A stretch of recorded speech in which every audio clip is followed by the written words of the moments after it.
Leo mtandaoni kuna kitu kimenitafakarisha sana mpaka ikabidi nirejee pia maandiko baada ya kukutana na video ya Patrice Lumumba akiwa anafukuzwa na majeshi ya Kongo yaliyomkabidhi kwa jeshi la Belgium na akanyongwa, ambapo ilikuwa ni mwaka mmoja tu Kongo ikiwa imepata uhuru na yeye akiwa waziri wa Kongo.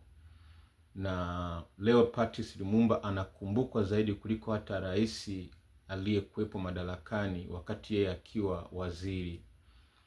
Basi ikabidi nipate nafasi ya kusikiliza Mungu ndani yangu kwamba kwa nini hiyo video nimekutana nayo, na huu ujumbe ambao unausikia ndani yangu una maana gani kwa wakati huu na kwa taifa la Tanzania.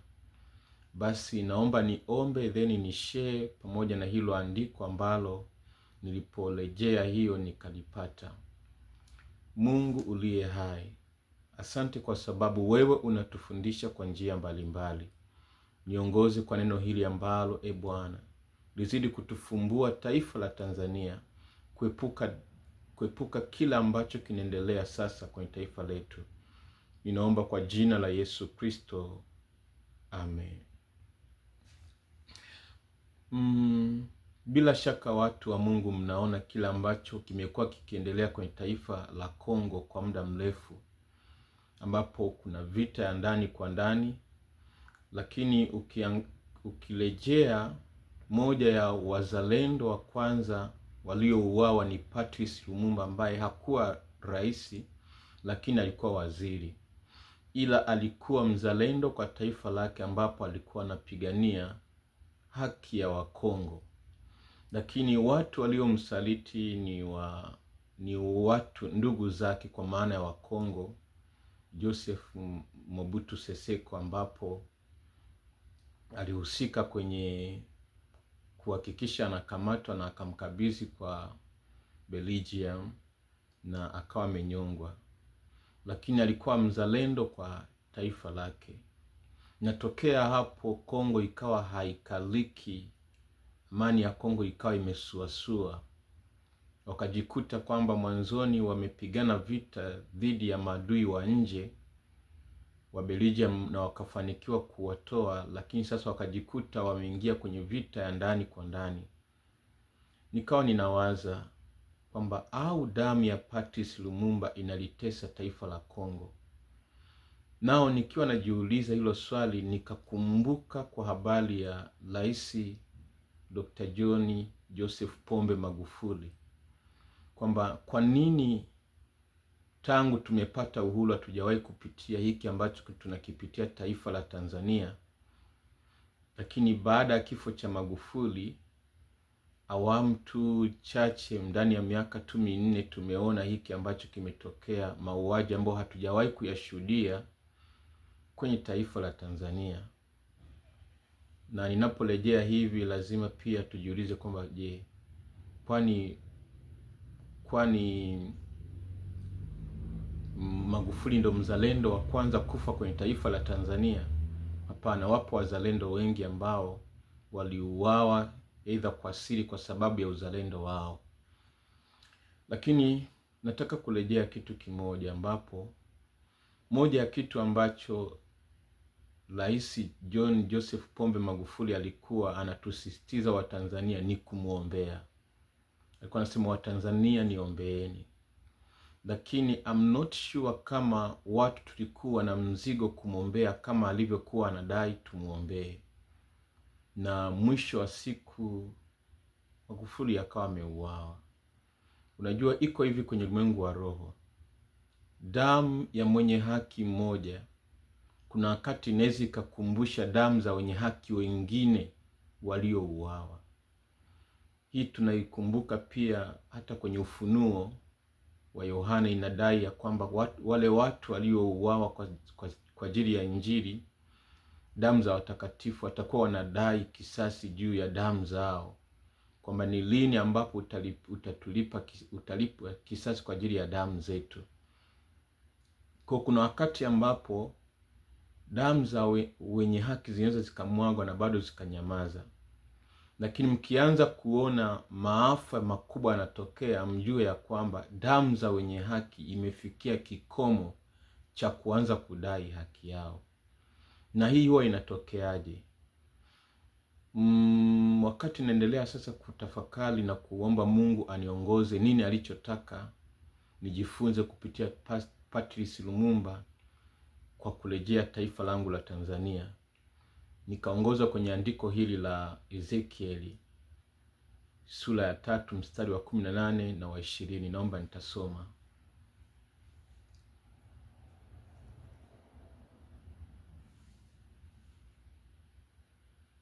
Tanzia 16. Hata ikawa mwisho wa siku 7, neno la Bwana likanijia kusema, mwanadamu, nimekuweka kuwa mlinzi wa nyumba ya Israeli. Basi sikia neno hili litokalo katika kinywa changu, ukawape maonyo haya yatokayo kwangu.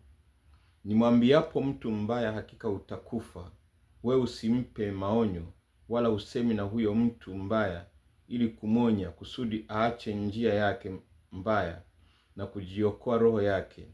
Mtu yule mbaya atakufa katika uovu wake, lakini damu yake nitaitaka mkononi mwako. Lakini ukimonya mtu mbaya, wala yeye hauachi ubaya wake wala njia yake mbaya, atakufa katika uovu wake, bali wewe umejiokoa roho yako.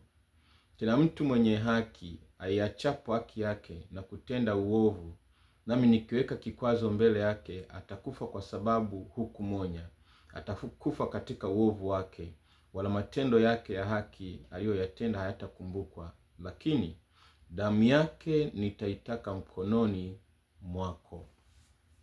Naona kwanza tunaona mahali hapa Mungu aliweka mlinzi kwa ajili ya kuwasemea wenye haki, lakini pia kwa ajili ya kuwasema wenye dhambi ili wageuke, watoke kwenye njia zao mbaya.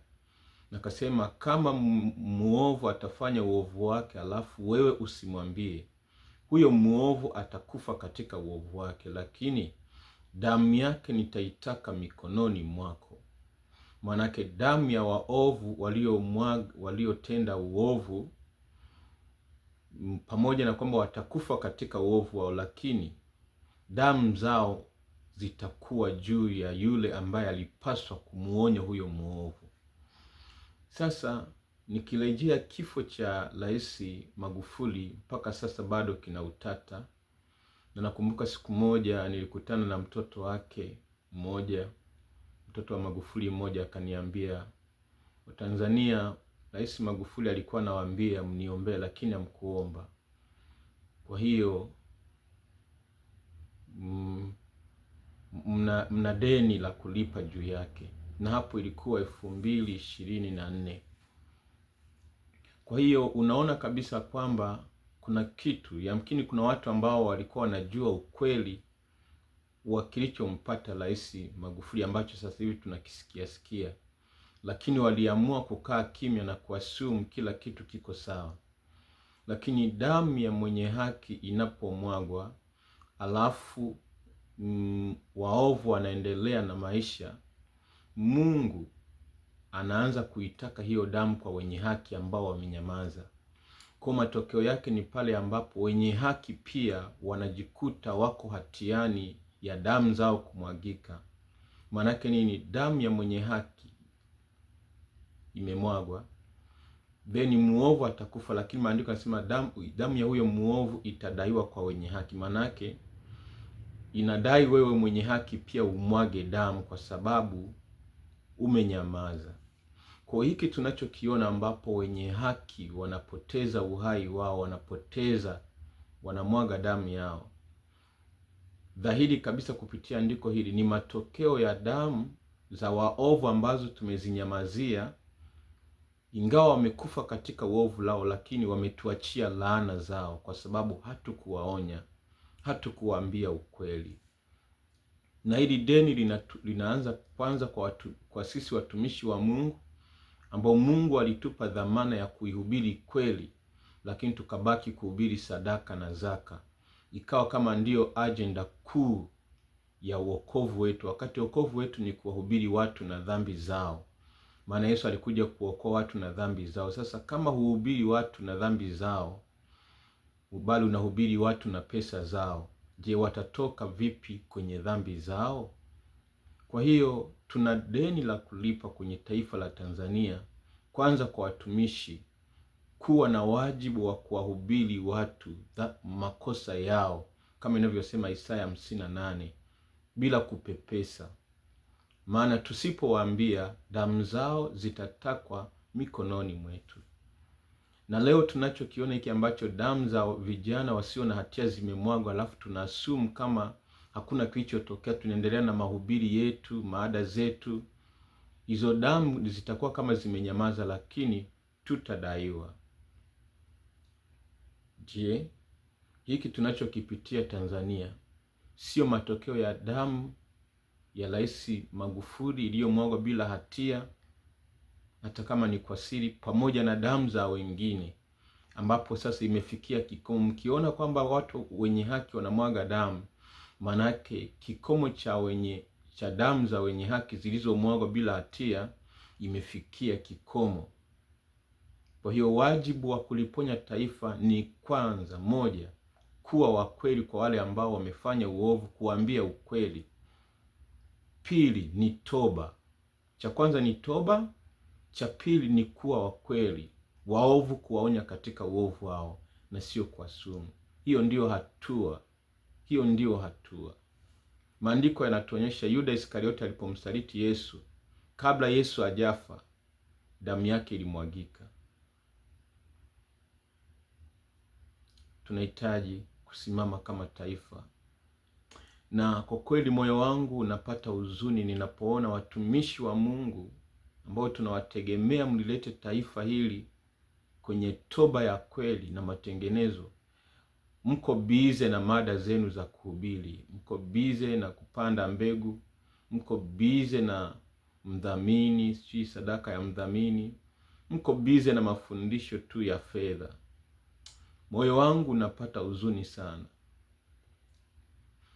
Tunalipeleka wapi kanisa? Maana kama public figure ambao tunawategemea, tunaona mko bize na mada zenu, huku taifa linatoa damu, huku taifa linalia. Mtu anapotaka apate faraja kutoka kwa watumishi wa Mungu anakutana na somo la fedha, anakutana na somo la panda mbegu. Tunahitaji kujirudi. Mwenyezi Mungu na Baba yetu wa mbinguni, ninaomba kwa ajili ya taifa la Tanzania, tusamehe kwa kila damu iliyomwagika ya wenye haki na tukainyamazia, hatukuitetea. Tukawaacha waovu waishi kwenye uovu wao, na sasa damu zao zimekuwa juu yetu, laana yao imegeuka juu yetu. Tusamehe Bwana. Tunaiomba Tanzania mpya iliyozaliwa mikononi mwako. Tunaiomba Tanzania inayokujua wewe. Tunaiomba Tanzania inayopenda haki na utu.